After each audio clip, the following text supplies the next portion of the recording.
বাংলাদেশের ফ্যাশন ও গ্ল্যামার জগতের উজ্জ্বল নক্ষত্র তানজিয়া জামান মিথিলা এখন আন্তর্জাতিক অঙ্গনে দেশের নাম উজ্জ্বল করছেন।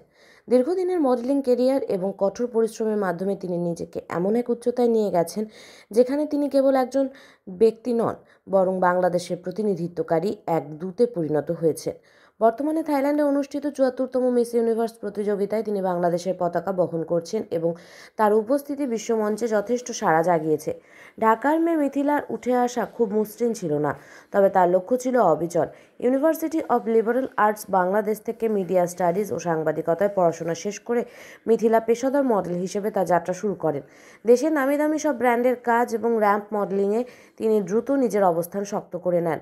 তার আত্মবিশ্বাস এবং স্টাইল তাকে আন্তর্জাতিক মানের মডেলে পরিণত করেছে। ২০১৯ সালে দক্ষিণ কোরিয়ার ফেস অফ এশিয়া এবং পরে মিস সুপার ন্যাশনাল বাংলাদেশ খেতাব জয় তার সেই যোগ্যতারই প্রমাণ দেয়। মিথিলার এই মিস ইউনিভার্স যাত্রায় বেশ নাটকীয়তাও ছিল। ২০২০ সালে তিনি প্রথমবারের মতো মিস ইউনিভার্স বাংলাদেশ মুকুট জয় করেছিলেন, কিন্তু বিশ্বজুড়ে করোনা মহামারী এবং ভ্রমণ নিষেধাজ্ঞার কারণে সেবার আমেরিকার মূল প্রতিযোগিতায় অংশ নেওয়া তার পক্ষে সম্ভব হয়নি।